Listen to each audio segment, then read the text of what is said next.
Patuloy ang pagbi-build up ni playing coach L.A. Tenorio dito sa Magnolia Hotshots at kabilang dito sa mga nakikita natin na pwede nilang kunin para ma-bolster yung front court ay itong si Pau Havillonar. Si Pau Havillonar ay kasalukuyan isang unrestricted free agent with rights to salary ng Converge Hyperxers.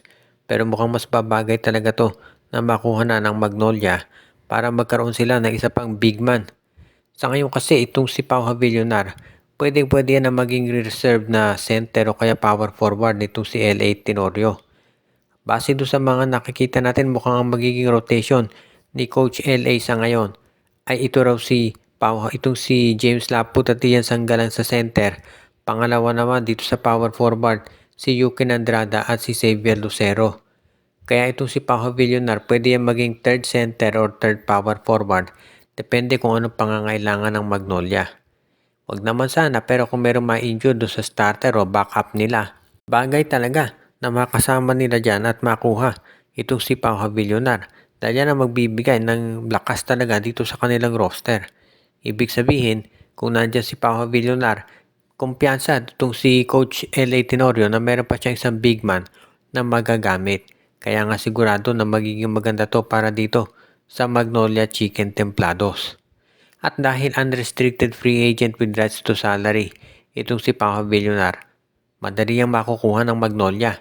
Siyempre, kinakailangan muna ng konting negosasyon dito sa Converge Hyperxers dahil ang general rule dyan kapag with rights to salary, hindi yan kukunin ng ibang teams.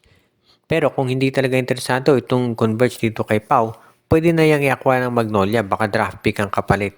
Kaya sigurado na magiging mas maganda kalalabasan ito para sa future ng Magnolia kung meron pa silang makuha na isang reliable big man.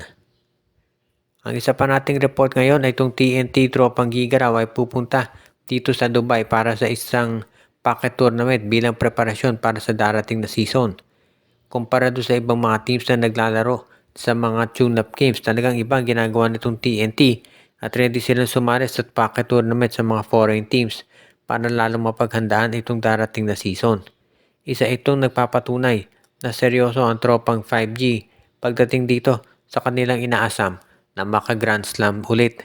Well, actually, first time nila sana makaka-Grand Slam if ever. Kaya nga ngayon, itong TNT, pinipilit talagang gawin lahat pagdating dito sa kanilang preparasyon para maging mas ready sila. At ngayon nga, ito ang nangyayari dyan, pwede nating masabi. Maganda ang kalalabasan nito para sa TNT tropang 5G kung sakaling matuloy. Dahil syempre kung ikaw naman ang TNT, gusto mo talaga na mabigyan ka ng mas magandang tiyansa para ma-accomplish itong rare Grand Slam. Kung pag-uusapan natin yung personnel, nandiyan na talaga sa tropang 5G ang lahat. Kinakailangan na lamang nilang intayin na maka-fully recover itong si Jason Castro. Sayang lang hindi makapaglalaro si JP Eram pero meron naman silang mga ibang players dyan na available. Kaya itong preparasyon ng TNT para dito sa darating na Philippine Cup ay isang masasabi nating indikasyon na talagang siniseryoso ng management yung kanilang preparation at gustong gawin na lahat para masiguro na wala silang hindi iiwang option na hindi susubukan pagdating dito sa chance na maka-Grand Slam. Medyo nahirapan sila last time dahil nagka-injury nga sila. At in fairness naman sa San Miguel, mas maganda talaga yung nilaro ng SMB sa finals. Pero sa ngayon, healthy na karamihan ng mga players nila so mukhang ready na talaga ang TNT dito sa gagawin nila na major move para magkaroon na sila ng mas magandang tsansa na manalo ng Grand Slam.